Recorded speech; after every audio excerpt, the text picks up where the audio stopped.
What is this thing you do? In Cantonese, 截拳道, the way of the intercepting fist.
I think Bruce saw life as I do, not in years. You know, you could live to be 80 years old and never accomplish anything in your life. And what have you gained? Where in his short period of life of 32 years, he'd achieved a lot in his life. I think his fan base is probably bigger than it's ever been as younger generations begin discovering him.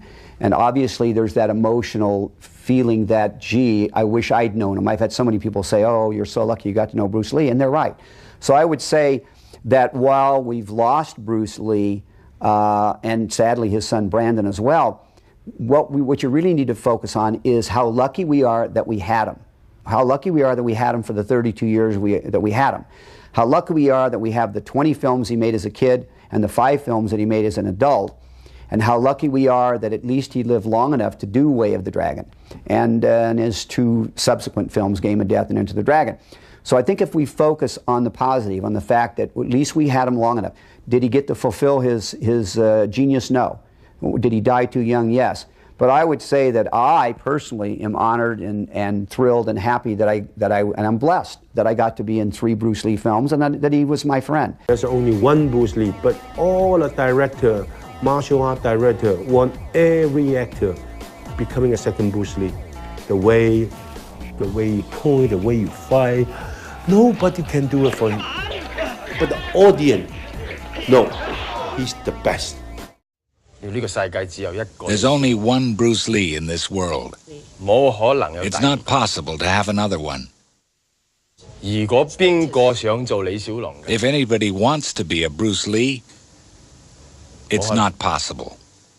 I feel an absolute soul-level connection to his philosophies, to his message, to the message of his life, I should say.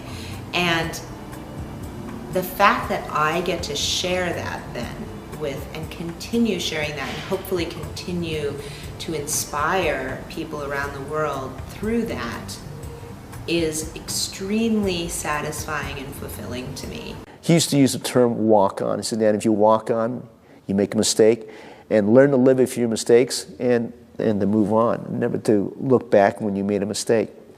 And I think this is the greatest things I think he left. I'll use the word legacy. His best legacy was that, just to be inspirational, because if you're inspirational to one person, you know, you might be only one person you think, but you're inspiration to many. Therefore, it makes a better world to live in. So, as corny as it sounds, but it really is true. But I think that's his legacy that he left to the martial art world. You know, I like to think he did. You know. I think that Bruce would be most proud to say, and to have people say about him, that he was a real human being who communicated the truth of his art through his actions and his presence on the screen. That people could look at him and say, wow, that guy was real. I know he could do that thing. He could make those moves. He would be deadly if he were in person right here in front of me.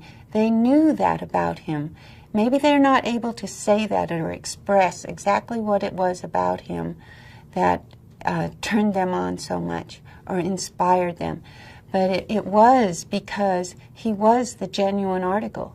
He was that person in the films. He was not a different person off screen than he was on screen.